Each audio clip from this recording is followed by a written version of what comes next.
A big offseason number 2 awaits us, guys. A failed attempt at winning a Stanley Cup with this core, and the time is running out. And you guys mentioned it in the comment section of the last one. The standard cannot be what it is. We need to show some serious shakeup. We did that last year. It worked in the regular season. Hopefully we can make a bit more tweaks because I feel like we're close. A couple players might see themselves on the outside looking in. And especially with our cap situation, it's not horrible, right? We're not really paying anybody but Ehlers, and Connor, I guess, a substantial amount of money. We have $12.5 million in cap space remaining, and Velarde and Perfetti, two of the younger guys, they've not been performing like we expected or would want them to. And Velarde doesn't want to come back. He's 26. He's probably not going to get much better. Perfetti still does have a little bit of ceiling, so I'd rather give him the contract, even though Velarde's a power forward who has simmed slightly better. I feel like if we find a good sniper for Perfetti's wing, maybe Nazar, or we just ride it out with Batherson, Perfetti, and Lindell, I think that would also be fine. But I think I'm going to give him a contract extension. He only wants, I think it's like $6.5 million, just $6 million for 6 years. Till he's 30, $6 million is nothing, especially with the cap going to continue to increase. I think it makes sense to offer him that contract. We can't do it now just because it hasn't ticked over the fact that we have $12.5 million in cap space rather than just 3.2, partially because it thinks we only have 5.4 million, even though the cap is going to go up by, I guess, about 7. We don't really have many players under contract, though, it looks like, and some of these guys down at the bottom, like Gustafsson, Miller, Lowry, we'll have to make decisions on them. I think I'd rather bring back Miller than Lowry because we have a couple guys in the system who have developed really, really well. Brad Lambert, who we went ahead and just tried to groom and grow and let him become a number 1 center in the AHL and get a bunch of ice time. Well, it's worked. He's an 81 overall heading into the offseason. He's 22, a two-way forward. I think he's the perfect Lowry replacement, right? A two-way forward for two-way forward. Third line center for both these guys. Gustafsson can still continue to play on the fourth line. And then we've got Dumais, who is a 78 low elite, has grown nicely. And at 22, I think he might be ready to make the Frank Nazar jump to that third line right winger. So bring up Dumais and Lambert together, I think could be pretty fun. We don't really have the same thing on the blue line. The closest guy is Phillips here. 78, medium, top 6 defenseman. Just doesn't look like he's going to be worth the NHL spot that we could give him, which would be Colin Miller's spot. And I think I'd rather give Colin Miller a contract here. He's asking for just under $3 million, I believe. Yeah. And if I give him a modified no trade clause and I go with a reduced and I go all the way to the top here. Whoa. I don't know why. Maybe I just flip-flopped a little too quickly. There we go. We do this, we could probably get him down to $2.5 million in, for 2 years, 29 team no trade clause in the first year. I don't really feel like I'm going to move on from him in year number 1. In year number 2, we would have 8 teams that we could trade him to, which I think is the perfect amount for a $2.5 million, 83 overall. Really doesn't get much better than this. So I think I'm going to extend him right now and just get it done here. And then we'll jump ahead, get to the draft where we potentially move on from Velarde. I could maybe see if I can get a first-round pick for him, depending on what's in the draft class, or I could try and find a more ready-made replacement for the NHL roster, maybe a year or 2 away defenseman, or somebody to step in right now. I do think we need to upgrade the roster, though, rather than just kind of sidestep. And yet again, it is the Edmonton Oilers in the Stanley Cup. They made it back-to-back, 3 straight years, technically, now in this universe. $97 million is the maximum salary cap, so that's good news for us. That should provide us a little bit more clarity on our contract situation. Colin Miller did extend his contract, and we have 12.6 available, so we can see Gabe Velarde's now medium elite. He's not, this is the perfect opportunity, I think, to trade him. The fact that he's medium elite, though, is crazy because, he's not performed well enough, in my opinion, to get that medium elite bump. What has he done to be medium elite potential? I'll take it because it means we can probably get more out of him, and he's probably going to ask for more. So, if we offered him a contract extension, he now wants 1 year at $7 million. It would walk him straight to UFA. He doesn't really want to come back either. But it's good to see Cole Perfetti's now an 87 as well, grew just a little bit. Defensive awareness, the defensive category is getting better. The puck skills are still fantastic. I think we can put Nazar on this line. with Perfetti and Batherson. I feel like that could be incredible. And then we'd have Lundell maybe playing with Lambert on the third line. And Dumais could be a really, really good way to balance things out. We'll see what we could get for Velarde. But as far as Perfetti, if we offer him an extension, we now have $7 million available, and he's asking for $7 million now. I would like to do that 6x6, Cole, but it doesn't seem like he wants to. We'll do just a modified no trade clause. Oh my God, yeah, we could absolutely do that. And I can definitely, if I up the year, can I drop it just a bit more? 6x7. I don't know if I want to reward him with that kind of contract yet. 5 years, I mean, we could still work this down a decent chunk, it looks like. He loves the org. And if I bump up this modified no trade clause to 90%, I could do, 75%. That gets us a really good looking deal. 6x6 is still on the table. 6x6.25, 3 years where he's not eligible for the no. Oh, wait. Yeah, I changed the year. It changes this a bit. Let's do the 75%. We might be able to walk him down to that 6x6. I feel like 6x6 with a 75% modified no trade clause for the final 3 years. I feel like it's a steal for this kind of player. It's easily absorbed currently by our cap hit. We've got 97. Okay, so where? Oh, that's just extension dollars? I thought we had 12 million in cap space. Maybe not. Regardless, I think we would be fine giving him this deal. I think this deal makes sense. He grew a little bit. He's got 2 more years to still develop. I think 6x6 with a modified no trade clause of 24 teams for the last 3 years of the deal, I think makes perfect sense for us. He's going to take a couple days, and it does say we've got 12.6. So something about the extension dollars isn't there. Maybe it's, I don't know what it's doing. It says our projected spent is currently 13 under the salary cap. Yeah.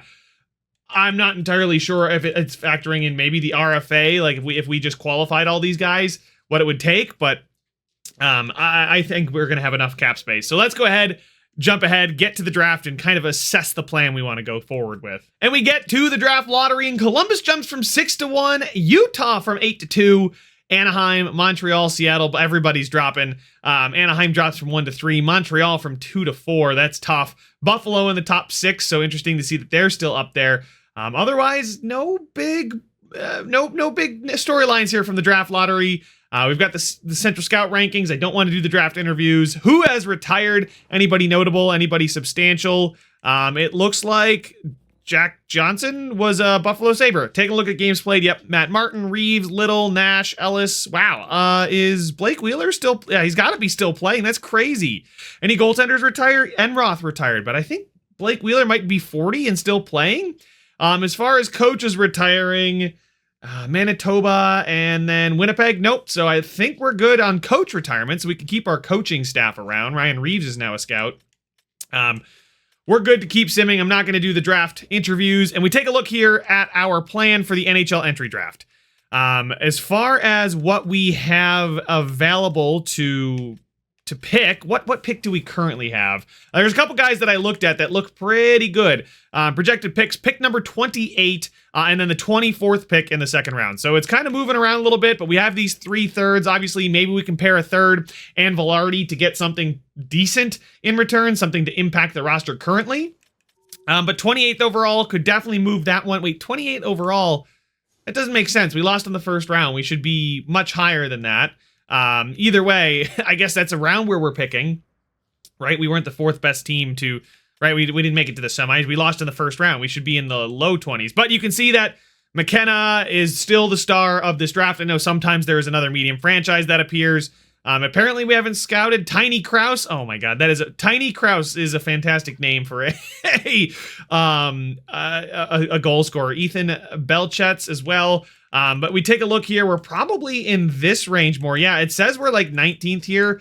Philip Sinitsyn would probably be the guy I would go after. Makes the most sense. There's also Keaton Verhoef, who could be good. We don't know enough about him. But I just wanted to show you guys really quickly. There is a really good looking goaltender in this draft class. You can see Makinen here is high elite at 99. So we obviously have to take him. I know he's 19, but as a high elite goaltender, I can't pass on him. And then at 119 here, Pavel Morozov is 2-bar medium franchise, and that's not nothing. At this point, like have 2-bar medium franchise at 119. So I think these two guys will be taken with 2 of our 3rd round picks. As far as everything else is concerned, I mean, we could go up and get a Joe Aginla. type player here, similar to Joe Sakic, carry, cycle, efficient, don't block. Like it's a really good chemistry that I could slot in right away. But just the price to go up into the top 10, I think would be too much. Hey, maybe Velarde in our first would get us up there, and that could be absolutely what we do. But I was also looking at Rathje here at pick 49, could be our second round pick. Medium top 6 player, is 3 years away, looks solid, solid enough. Diorio? Either way, 2 years away, and then Sinitsyn. There's plenty of good talent. I just don't know about the blue line. Like, there's a medium top 4 in Tuukka Haken here. Not really going to go up for him at 8. And really after that, there's not many defenders, if you will, that look promising. So let's go ahead and get into the draft and really see what's going on. But I think for now, what we're going to want to do is just start the talks to move on from Velarde and go up to 7 if we can. And we can get another first round pick plus a third for the rights to Gabe Velarde. I think this is a no-brainer to me. I don't think, well, trading him to I guess a rival in Dallas would be pretty a tougher pill to swallow. I think just having 2 firsts, one in the late 20s and one at 20 here. I think it was actually, I think we are picking 28th. I don't understand. Maybe I'm just confused, but we are picking 28th in the draft class. Explain to me, I mean, I guess maybe everybody that gets eliminated gets reseeded. Maybe I've forgotten that. I thought you got reseeded based on the round, but Velarde for a first here would make a lot of sense to me. I just don't know, like, could we get a player back for this? Like, well, maybe not Harley, but maybe Logan Stankoven would be a good guy to go after. 5 years at 5.5. Oh my goodness. And Stankoven, are you a goal scorer? He is a sniper. Stankoven, we would be over the league maximum salary cap for next year? That doesn't... In the future? I guess maybe that's why we had so few extension dollars. Would we have... Who would we have to give up? I mean, Lindell, I mean, Ehlers, yeah, we do have quite a few guys making some bucks here, but... Nazar's got a 3-year deal. It's super cheap. Mikey Anderson, super cheap. I don't want to move on from those guys. Maybe I would move on from Batherson to get a guy like Logan Stankoven, and then they would be over the league maximum salary cap. I'll just retain on Velarde half of his salary here. If we traded Batherson for Stankoven, it would be a league-approved deal. It looks pretty fair. I don't like getting rid of Batherson, though. He's been a really, really good player, and he's evenly paid for what he can contribute, but... to get an elite potential player here in Logan Stankoven, who is a goal scorer, who, you know, is only signed for $5.5 million for 5 more years after this, plus we get a first in the deal. I feel like it's a pretty solid deal. A first and a third for Velarde, and then Batherson for Stankoven could be a decent move for us. I'm just confused why it says we're over the league maximum salary cap. Maybe I'm getting a little worried about this and re-signing players, but I think I want to do this one. Stankoven is signed for such a cheap deal for a medium elite player. And there goes Gavin McKenna to the Blue Jackets. Do we go up into 7 maybe with the New York Islanders to get Iginla in our own cheaper version? Oh, it's a really tough decision. Let's go with the New York Islanders, where they are. And we want to go to their... What do they want for their first? Anything? It would be Velarde, Lambert, and Dolan. Batherson in a 7th? To go up to 7 overall, Perfetti or Lindell Jones. I mean, I like the idea of Velarde plus to go up to 7. Velarde plus our first to go up to 7 instead of Stankoven. We get a guy like Joe Iginla. I feel like that makes sense. Let's just do our due diligence on the players around 7 and see if, like, maybe we want to go to 6 or maybe we want to go to 5 or go up like that, because there's Ruberek here. Ryan Ruberek, who is 1 year away, medium elite, with big rig and magnetic. What type of player is he? We got a sniper here. He might be a power forward, not with that physical and defense. This Joe Iginla is a sniper. Both of them are 1 year away. Do we do it? It would help cheapen the roster now, but I mean, he's one for the future too. He's 5'10", 175. I don't really care about that. Of course, our scouts in the OHL just didn't scout Belchets. Like, dude, he's in the OHL. You know how many scouts? We had like 3 scouts in the OHL. Not a single one of you took a look at Belchets? Oh my God. In the Extra Liga, we've also got Patrick Pock, who is a potential two-way forward, could be a power forward, NHL ready type player. Oh man, do we go up? I don't really have a good idea right now, guys. I think we need to get cheaper. Much as I want Logan Stankoven, we do need to make sure that we have enough money to fill out the depth of the roster. I mean, I guess we could load up and go, you know what, it probably makes more sense to go all in. It probably does make sense to go all in. So if we talk to the Jets, or to the Stars again, see about Logan Stankoven, because, I mean, that contract is insane. 5 years at sub 5, going into his age 24 season, is a sniper, doesn't have any X factors, but, like, is a really good player, well-rounded, still is medium elite as well. It would take Batherson and Miller or Perfetti and Jones. Batherson and Miller isn't really that bad of a deal either. And then we could still... I just don't like giving up Miller, but maybe we swap Batherson out for... Because, I mean, Batherson was good, but Stankoven is what we need. And we're not giving up too much more cap. If we give up maybe our latest third here, like a third instead of... Wait, actually, that might be too much. How much was Miller's value? Defenseman... yeah, that's probably close. Sugihara is actually a better overall now. All right, I think I'm going to make the deal. I think I'm going to do Batherson and a third for Stankoven. And then we will also add in, we'll go up to 7 to get the Iginla or one of those guys there. But yeah, Stankoven, yeah, I mean, Harley's contract is so good too as a defender, but I think it just makes more sense to go after Stankoven. Medium elite, sniper for the second line. Batherson was great for 1 year, but I think moving on from him for a more cost-controlled contract, I think it just makes sense. So do we have extra picks in the future? We do not. Okay, so let's give up 92. Batherson and 92 for Stankoven.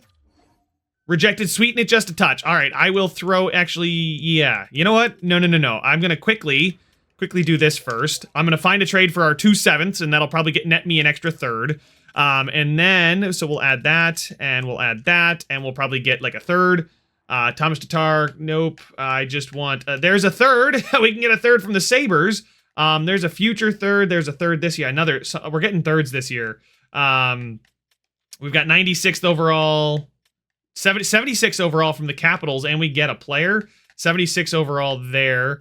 I think that's the best one. I'll find the best one, and then we'll make a trade. So this deal from the Kings was the best one. I just got to make sure Burrows doesn't have a future contract. Otherwise, I'm just going to pull the trigger on this one. 76th overall for 2 7ths makes too much sense. He's probably a skater that's matching their block. Where is he? Burrows does not have a future contract. Perfect. That's fine. We're going to go ahead and do this deal. Boom. Done deal there. And we'll now go make that trade for Stankoven. And there we go, guys. We've got Logan Stankoven for Batherson and that 76th overall pick that we just acquired. That's all it took. It was going to take the 7th. It's just the sweeten it just a touch. And there we go. And now we want to view the draft class quickly. If we go up to 7, we should be guaranteed one of these players, because we're currently on 4, 5, 6, 7. So we would be, I think, even 8. 8 would be fine to get Joe Iginla. We also could get Ryan Rubroek, but I think what I would want, and he's got magnetic and big rig, we know for a fact. Joe Iginla has off the rush, and he is a sniper, and I think we need more snipers, so I think we'll go up to 7 to trade Velarde to get up to 7 with the New York Islanders, and then we will get a guy for the future, and it's not going to cost us too much of our current situation. Yes, Batherson goes. We get we get actually probably an upgrade for what the team needs and a sniper for that second line. And then they want Stankoven. There's Velarde, Fry, and Anderson Dolan. I'll give him Anderson Dolan. I don't want to give him Fry, I don't think. How is he developing? He's a 71 at 20 offensive defenseman. He does look pretty good. I'll probably end up signing him and playing him. So I think what is equal to Fry? Maybe a 3rd round pick. Rookie skaters. Fry, it might be a little bit much to say that a 3rd round pick is equal to him. But we'll give him 87 here. Velarde, Anderson Dolan, and 87 for 7th overall. Sweeten it just a touch. I don't really have many picks to sweeten it just a touch. Actually, you know what? I'll just add a random skater that they like. Who do they like? They want Burrows. I'll throw Burrows in there as well. There we go. Rejected. It's a bit low. Burrows isn't enough. I figured he was probably a negative asset. Not Isaac Phillips either. Rookie skaters. Can I just throw in any one of these guys? Loppinen is medium top 9 at 20. I'll throw him in there. He should probably get the deal done. Trade accepted. All right. And we went up to number 7, guys, and we now have a chance at a medium elite rookie. So we just go ahead and sim to pick number 7. Belchets, Pock, Kraus, Tiny Kraus. Not a good looking pick there. Thank goodness we didn't take him for the name, because high top 6 is not what you want. But 77 for Pock. Belchets was 74, which should mean that we have a decent, 2 options available to us. Ruberek here, I think he is probably a power forward, but the last thing I want to do is chance it that he is a two-way forward. Actually, I mean, his defense doesn't look good enough. And by the way, Joe Aginla's strategies just straight up look better. This guy's got the makeup, I think, of somebody that's going to be an elite player for us in the sim. He's got that A+ shooting category already. So Joe Aginla, welcome to Winnipeg, and he's a 73 medium elite sniper, so we're going to have a year for him to develop, but he's got one team, make it snappy and off the rush. He's got a really good looking shot.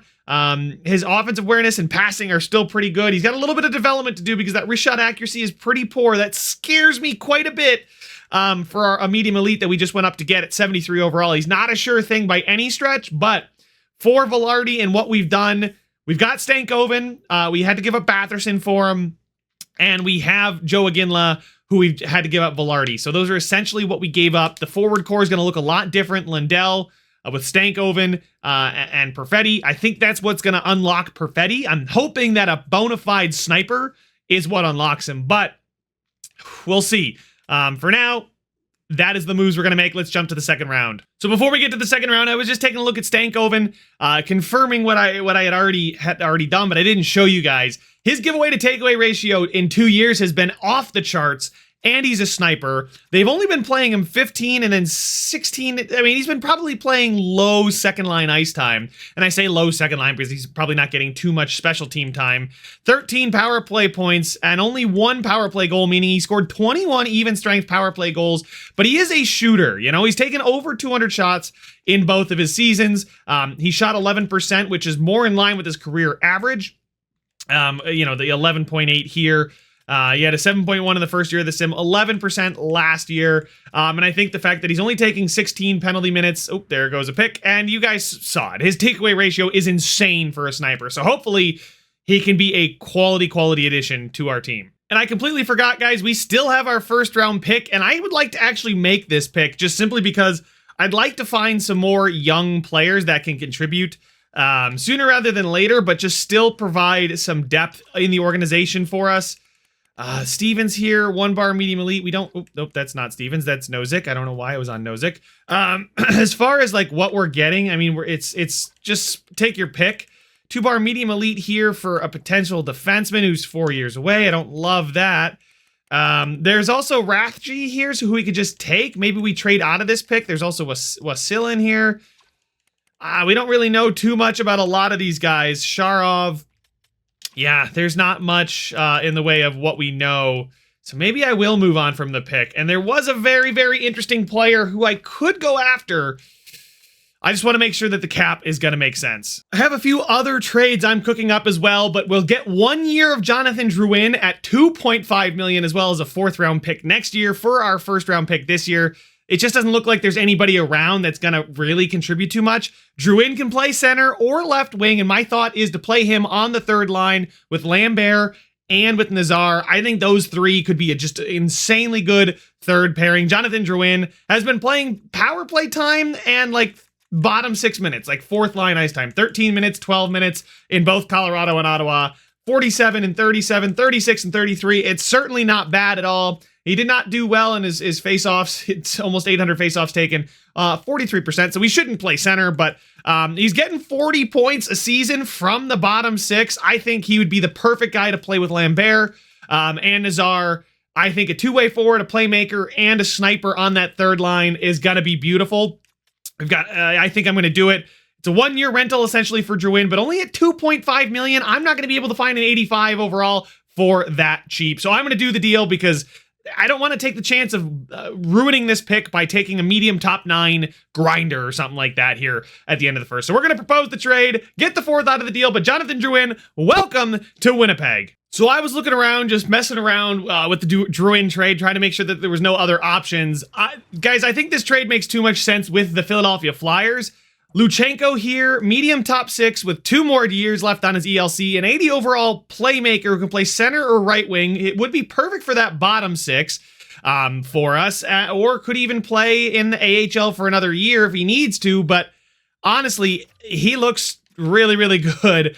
He's played another year in the OHL as an 80 overall. I think he should jump yet again. The defensive category isn't even all that bad. I'm sure it can improve a bit, but his passing and his offensive awareness are already great. He's got a decent shot, and it's going to cost us Fry in a 4th. And I know I don't want to give up Fry, but for the same age player, we're talking a guy who is, he's older than Luchenko and 9 overall worse, and it only gives up an extra 4th. I don't see why I don't just do this deal. This is the perfect kind of player for the future for us. So I'm going to make that deal if it would let me. Call me crazy, but I think I like this deal. I called Utah about their 2nd overall pick, Sugihara, who is better than Gavin McKenna. And 80 overall, yes, he's better than Gavin McKenna. Gavin McKenna is a medium franchise, so he will likely be better in the long run. However, an 80 overall sniper, he looks, I mean, Iginla's got the X factors. That is the big differentiator between the two, but the shot category, you can see the accuracy is just there, and it would only cost us a 2nd. The defensive category is much better. He's obviously a much better player right now. Better skater, more physical, 6'3" as well. Still a sniper. It's just, do I want to give up on the X factors? Do we think we can develop Joe Iginla? Because I feel like Sugihara is only going to get better from here, and maybe he will develop X factors. As a matter of fact, I think he would. We would challenge him, and I think he would. But, you know, just thinking about what it would be here to get the 2nd overall pick, essentially. Rylan Sugihara for Joe Iginla plus the 2nd we have from the Bruins. I think I'm totally fine with that because I think we have the higher floor player now. And here's the thing, I wouldn't sign him. I would let him continue to develop in Europe, playing in a professional league over there, and he could come in next season after he's had a season under his belt. We'd kick in his ELC next year to keep us nice and cheap with potentially a guy that could replace somebody in the middle 6 should somebody not work out or we not be able to re-sign somebody. So I think this deal would make sense for us because I just don't know. I love the idea that Joe Iginla's got those X factors, but still, the underlying stats, they just don't excite me. That shooting category really worries me that he'll ever develop into something special. So I think Sugihara is more likely than Iginla to become an NHLer. We'll deal with the X factors later. I think this deal makes sense. 56th overall. Yes, it's tough to give up a 2nd round pick, but for that, I think it's probably worth it. Jumping to our last 2 picks here, which are in the 3rd round. We have a couple players that we would love to go after. Makkinen's the number 1 guy, a high elite goaltender. I know he's 19. And then Pavel Morozov. Whatever he ends up being, I'm fine with taking it. But 2-bar medium franchise for a guy who's 4 years away at this stage of the draft feels like a kind of a steal. But Joakim Makinen, I'm absolutely going after him here at pick 99. We're at pick 88, so I'm taking him. No need to deliberate. High elite goaltender, 60 overall, so it's not the closest to the NHL, but it's good news is we have got Hellebuck for years to come. And now we can go ahead and jump to our pick number 92 and maybe get an absolutely wild hit. There's also Hunter Fritz, who looks decent, but 2-bar medium franchise. I doubt he's going to be medium franchise, but he could be low elite. This would be a really, really big steal if we could get a quality player here. And if he's not, it's a 3rd round pick that isn't going to fetch us much anyway. So we might as well take the shot on a guy like Pavel Morozov. When you see multi-bar franchise, I'm willing to take a shot on it. So here we go. 3rd round pick. He is medium elite. There we go. Morozov, medium elite, 2-way forward, 1861. He's got a long way to develop, guys, but as a 3rd round pick, I saw franchise. I knew I had to get him, so we get a high elite. We take Iginla, who we then flip for Sugihara. And then we have Makinen, the high elite goalie, and then Morozov, the medium elite goalie. We also went ahead and got ourselves an 85 overall Jonathan Drouin, and we got ourselves Logan Stankoven. We have so much talent now, I think, that has got a ton of ceiling that when our top guys, Scheifele and Connor and Ehlers, start to age down, we'll be just fine with this next generation of Jets. So let's go ahead and get to the re-sign phase to make sure that I didn't screw us up too much when it comes to our cap situation. So Scott Arniel's contract is expired, but I don't really have any problems with him as the head coach, especially now that we can get players to fit the chemistry. There's no reason for me to move on from Scott Arniel. Ivan Cooperman, Emilio Del Rio, I think I'm totally fine with them as well. We have some scouts expiring as well, but here we go. Let's dive into this re-sign phase. And as it currently stands, we have negative 0.095 million in cap space. I'm not sure what exactly happened, but we're pretty tight. We're pretty tight against the cap, let's be honest. As far as rostering a complete team, obviously the goaltending, there's not much we can do there. We can't get rid of Hellebuck. And Eric Comrie is making 800,000. That's really not a problem at all. Taking a look at the blue line, we've got Morrissey, Pionk, Anderson, Grzelcyk, Miller, Jones. Burrows doesn't want to come back. That's fine with me. Phillips, if we offer him a contract, are we even allowed to offer him a contract? I think maybe we can. It would put us over by a little bit, but a 2-year, 800, I mean, he wants the deal. I'll do it. Will he accept it? He accepts the offer, and there we go. All right, we gain cap space by signing Phillips. Not sure how that works, but we'll need to sign, I think, probably 2 more AHL-level defensemen. Offer a contract here to Burrell. See if he's going to accept that. And yeah, all right, so we'll see. But I think we will need to maybe clear some cap space here at the start of free agency. Does worry me about the forward core, though. So let's take a look. On the whole here, we got, obviously, the first line is locked up. Perfetti, Stankoven, Drouin even could be a second line. That could be really good, actually, with Drouin's playmaking ability. Then you've got Lindell, who could be our third-line center with Nazar and then maybe Nemesnikov. I honestly think that I would like to get rid of Iafallo. I know he's got a no-trade clause, but I feel like we can easily move on from him. Although I guess he hasn't been too bad. He had 22 points. He's making $2 million. Yeah, if I were to buy him out, it would just cost us a 0.667 for the next 4 years. Is there anybody, though, that I need to re-sign right away? Like, I'm planning on letting Lowry walk. I don't see any reason to bring him back. He wants slightly less than 3 million, which is fine as an 85. I think that's pretty good, but I think we upgraded from him in a guy like Jonathan Drouin. He's supposed to be this stud two-way centerman who just hasn't really lived up to that. So I think we just release him. I think we'll be fine. Obviously, we're over as far as contracts. So Gustafsson, I'm not sure exactly what he's going to ask for, but it's very, very cheap qualifying offer. So I will qualify him. And same thing with Chibrikov as well. These guys could be fourth liners for us. And they're making less than $1 million on their qualifying offer. Oh yeah, I'll absolutely give Chibrikov 2 years at 800,000 just to get him to sign it. He accepts. There we go. We gain a little bit of cap space just because things are shuffling, I'm sure. As far as signing players, there's Bowman here, who's 18. We drafted him last year. He's going into his age 19 season as a sniper, 75 low elite at 18. Like, I feel like I should bring him in just for the sake of bringing him in at his deal here. He does not like that contract because I can't technically offer him an ELC yet. So I think what I will do is end up moving on from some of these guys, moving on from Lowry once we get to the start of free agency, and then we can really assess the bottom 6. But as far as the rest of the top 9 is concerned, you've got Connor, Scheifele, Ehlers, done, first line. You got Perfetti, Stankoven, Drouin, done, that's our second line. You've got Lundell, Nazar, Nemesnikov, probably Lambert, third line. And then you've got Lambert with Luchenko and then Gustafsson. I think that's a completely fine fourth line, right? Luchenko here, for the deal that we got him on, I'm very, very pleased with this. Like, this is exactly what I was hoping for. And we get him for 3 full seasons at this deal, because I believe he was, in the CHL? So did he not burn a year? That's right. He was in the CHL, so he didn't burn a year of that ELC. We could do that again, although I think he might be aging out.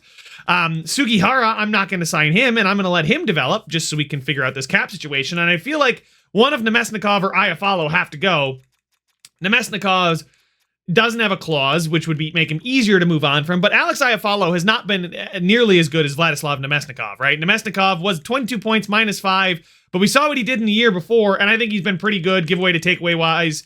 He's playing forward line ice time, essentially. Not many penalty minutes last year. Still a very, very good shooter.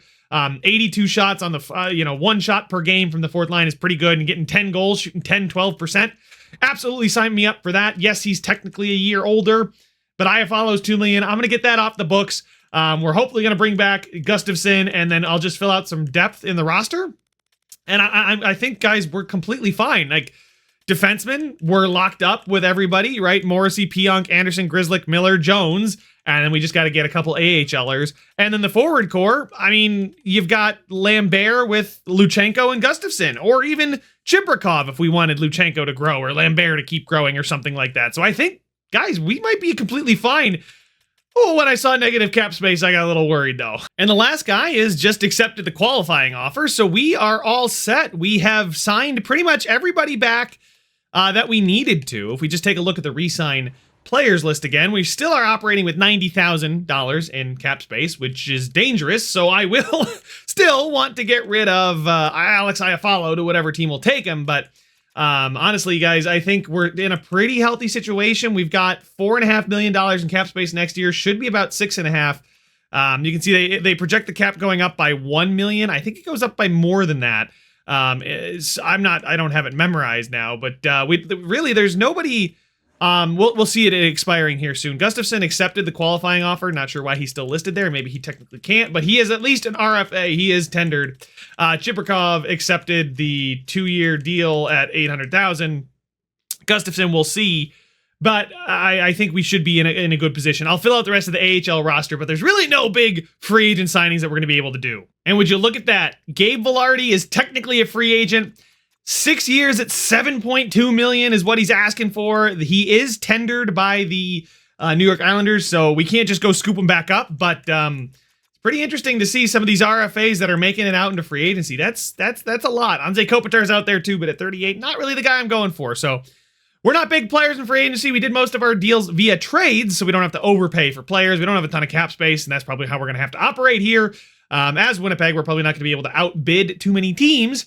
But you know what? Let's move on from Iafallo, get a little bit of cap space, fill out the AHL roster, and then get to see what the lines look like. And we're going to move on from Iafallo to the Nashville Predators, a team that I don't think should be too threatening to us. For Lahairu, something like that. He's a power forward just for the AHL. He signed for 2 more years. 77, 23. I mean, could be one of those David Gustafsson path guys where by the time he's 26, he becomes a fourth liner for us. And we get much, much cheaper here. You can see we pretty much shed the full $2 million off the books. So we will have about $1.3 million to operate with to go ahead and sign some guys in the AHL. So hopefully we can sign some 2-way contracts for some depth. But there we go. Iafallo, I appreciate your service, but have fun in Nashville. And just like that, guys, the New York Islanders have offered David Gustafsson a $1 million contract, and I don't think we can match just because I had to fill up the rest of the organization with players, and it did eat into our cap space a bit. I think if I could roster move players down and it didn't make me, keep everybody who's around, but, I wish I could send people down. We only have $0.94 million in cap space. And if I could, free up, I think there's players currently that are on the roster that shouldn't be on the roster, and I would be able to bury their salaries. I don't think there's any way I'm going to be able to bring back, where is he? Oh God. Bring back Gustafsson, but we did get to sign Ty Dellandrea, who could definitely be on that fourth line for us. He's got a 2-way deal as well, a 2-way forward. He looks just fine. We've also got Luchenko down there, maybe even Brad Lambert. Lambert does want a contract extension, so we can offer him a contract right away. Let's take a look at the expiring contracts. As far as, how many extension dollars we're going to have, probably won't be able to get Jonathan Drouin back, but at least the rest of the roster we probably could. Oh, wow, wait. David Gustafsson would accept an offer from us at a 2-way deal at like maybe $1 million for him. Oh, he wouldn't want it. $940 is the best we can do. So I will just give him the 1 year at $800,000 that he's looking for. And he'll probably accept that contract and stick around now that I look at it. Beautiful. David Gustafsson is back. I was hoping he would just sign the qualifying offer, but he is asking for less and took less. So I'll take that. It's a 2-way deal too. So Gustafsson is back, guys. Good to know. So I was kind of writing him off for no reason, but as far as all expiring, Brad Lambert and Dumais are probably the only guys that I would want to sign to an extension. If I could get Dumais to sign like a 3-year, $1 million two-way deal, I think that would be beautiful. Especially if he does end up developing Bowman. So Bowman, I don't know. You guys have to tell me, should I sign Bowman and play him in the AHL on the first line, or do I let him to continue developing here like he is in college, probably is what I'm guessing with USA Hockey. I mean, he looks really good as is. He probably could do a good job in the AHL for us, so I may sign him. But Lambert, let's see what we can get him signed to for an extension. Can we, can we do 2 years at a two-way deal for him at $1 million? What about 3 years? Nah, he doesn't want a two-way deal. All right.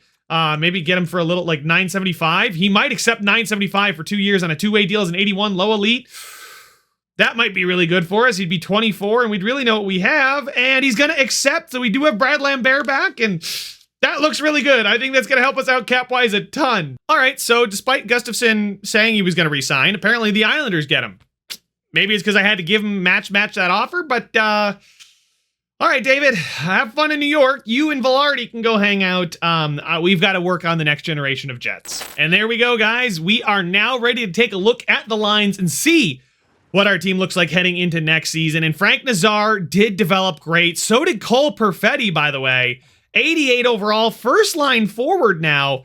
Really nice to see him developing well with his defensive awareness and defensive category as a whole. But as far as his offense, he is still a stud. Logan Stankoven slots in on that left wing as a sniper. And then you've got Frank Nazar up here as a right wing sniper. So maybe we don't want him up there just yet, and we want to move Lundell up there. But Brad Lambert is an 83, Drouin 85, Luchenko 82, Ty Dellandrea is an 80. Like, we probably want to do this. And then Drouin, I would tell him how to, I would convince him to play on the third line, because he's listed as a third line scoring forward, which is really good for us. Brad Lambert is listed as a third line scoring forward, and now up to an 83. Looks like a really, really good two-way center. I mean, I could definitely see us doing something like this. Perfetti can't play right wing technically, but I don't think it's that big of a deal. We've got Lundell, who's actually worse at face-offs, so maybe Lundell would play the wing. But honestly, guys, that's what I'm thinking I might do here. Luchenko, too, is really, really good as a playmaker for that fourth line. We'll see what that fourth line turns into, but got to challenge all these guys like Stankoven, Perfetti, Lundell to get X factors, but Stankoven, medium elite, looks really, really good with Perfetti, and then Lundell, that's sniper, playmaker, two-way forward. That's what we've been driving at for this entire save. And then we've got two-way forward, playmaker, sniper as well here on the third line, and Frank Nazar fits perfectly, 84. I barely remember what we gave up for him, but with that shooting category, does it really matter? And a guy that can play so well two-way. Taking a look at the blue line, we've got 95 Morrissey, 92 Pionk, getting a +5. We've got Miller and Anderson. Nope. We are going to do this. And then Phillips, we're going to replace him with Jones. There we go. And then Jones goes there, and we get the +3, and we get the +3 here, and the +5, and the blue line still looks really good. And this team is really, really deep, in my opinion. I think we just need a couple more X factors. Obviously, in goal is Hellebuck, grown to a 96. Now, I think he's always been a franchise goalie, but that season really did wonders for him, getting up to a 96. Comrie is still chilling there as an 80. Scratch, we've got Bjornfoot and Phillips, who should both be in the AHL. I think I will just quickly send them to the AHL. We'll take a look at the AHL. But yeah, I mean, our cap space should go up after this just by a little bit. Yep, 2.69 million after this. So that's kind of what I figured we would have. We aren't going to be missing Gustafsson. I think that's what I'm figuring out here. Is that Gustafsson would have been a nice to have. But Dellandrea in free agency, I think, was the much, much better get. Nemesnikov continues to play the fourth line. He is listed as a fourth line forward. I can convince him to play fourth line, even though he pretty much fits it perfectly as is. Luchenko is a third line scorer, so I'll try and convince him to play third line. All these guys are third line scorers. Perfect. So we have a very cohesive third line now, as well as having some potential first line talent on that second line. Here in the AHL, Jordan Dumais is up to an 80 with Chibrikov as an 80. Oh man. Our AHL team got really good really quickly. Vesalainen too looks good, but Dumais is low elite. Chibrikov is medium top 9. These guys are definitely coming up to the team next year. By the way, Dumais signed for 3 more years after this one on a two-way deal worth at just $1 million. Vesalainen here, he's 27, he's aged out. But Lahairu there, I mean, perfectly fine with Rasmus Kupari. I'd actually think I want to flip-flop these two guys. And then as far as the defense is concerned, we have some decent players.